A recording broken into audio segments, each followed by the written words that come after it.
Hey y'all, I wanted to stop by and say something that's on my mind. As you see, I'm in the building today. It's hot out there. And I've been really thinking about this over really for a while now, especially when you get into CUs, getting ready for the season. Everybody's about to come back for the summer. I see different teams, starting to talk about their teams, just kind of running across different things.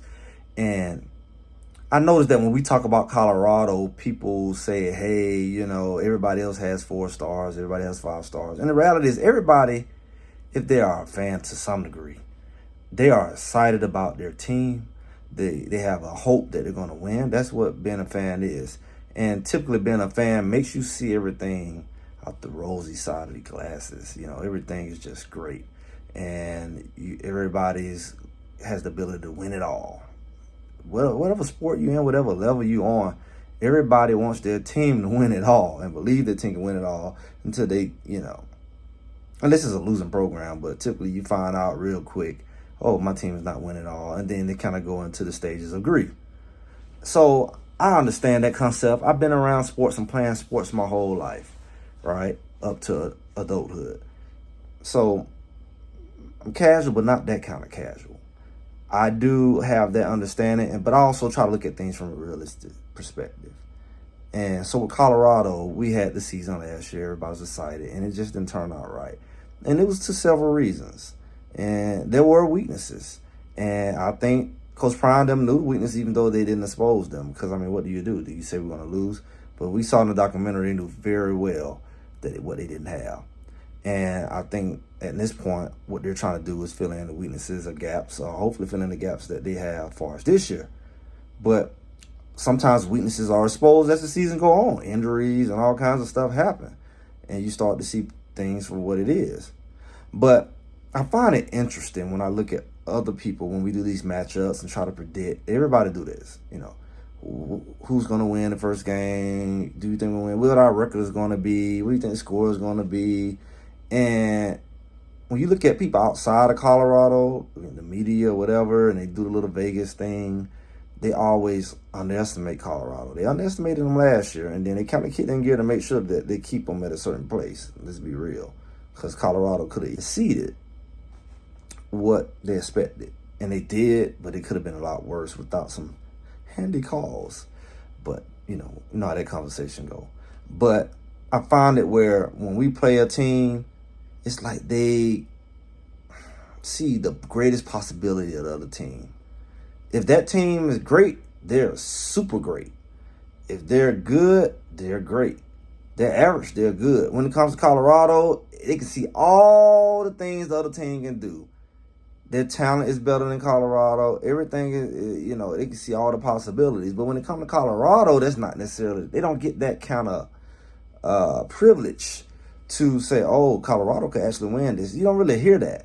You just hear, oh, what they did last year. And if they do win, it's a surprise or something kind of going to move the goalposts. But I noticed that they don't get the benefit of the doubt when it comes to these matchups. Like, because everybody's looking at what they do on their best case scenario. And nobody's really talked about the best case scenario except the delusional Kool-Aid drinking Colorado fan, right? Who say, oh, we actually got a quarterback. No, well, he's average. He just a FCS quarterback last year. Then he was at the top, and they didn't want to give him no credit. And then, luckily for them, the line started not blocking, and they had to fall out with the coach. And they found a way to blame that on the quarterback, who numbers, without a line, clearly was just as good as everybody else. His percentage, interceptions, all that was top. And yet, you still don't want to acknowledge him because you don't like his dad, you don't like he throw his wrists up, or whatever. Just call it for what it is, because you're alive. You say the numbers and talent is not there.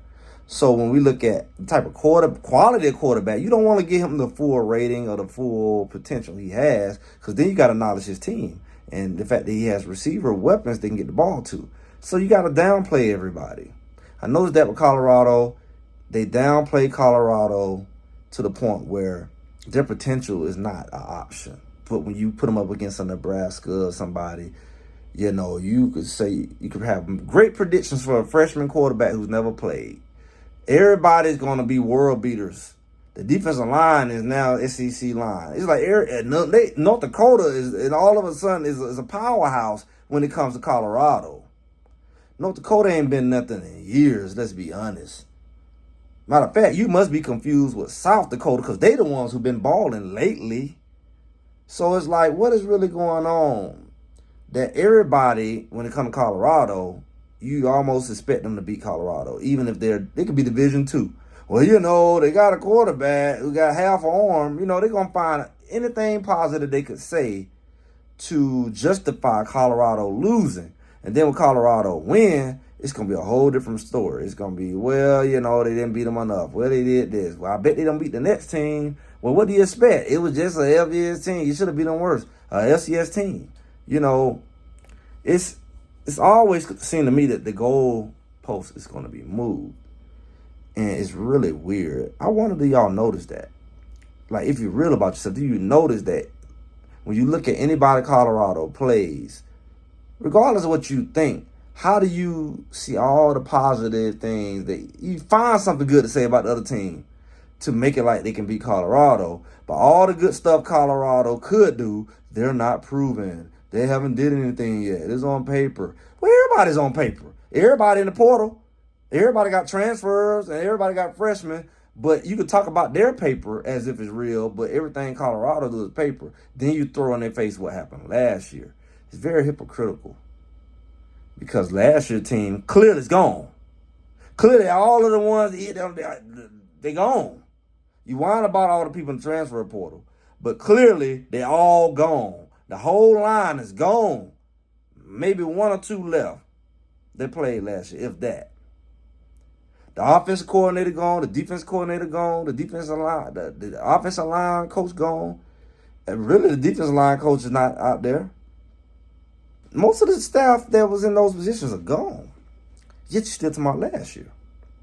To justify a subpar team should beat Colorado. You don't want to acknowledge Colorado's talent for what it is. You're going to make everybody able to beat them. Arizona going to beat them. UCF going to beat them. Baylor going to beat them. I mean, you make everybody going to beat Colorado, but you refuse to acknowledge their potential.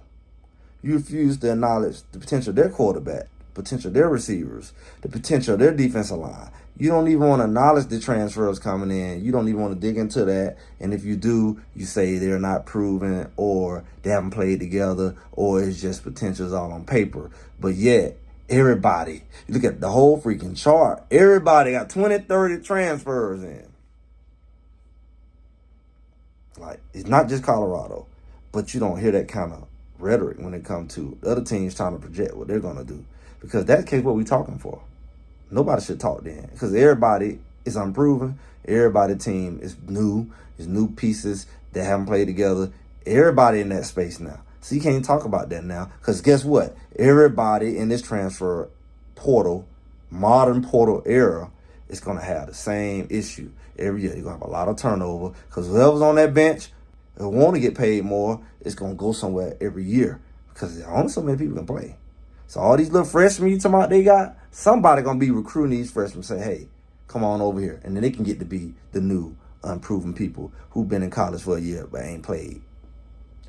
That's what we going to have. But don't make it weighty when it comes to Colorado. Don't make it a big deal with Colorado because that's what's happening in the portal. Most of these guys going in the portal didn't play. Let's be real. Be fair. But I'm just Greg. Greg said it. Make sure y'all like, share, comment. Tell me what you think about this. I'll talk to y'all soon.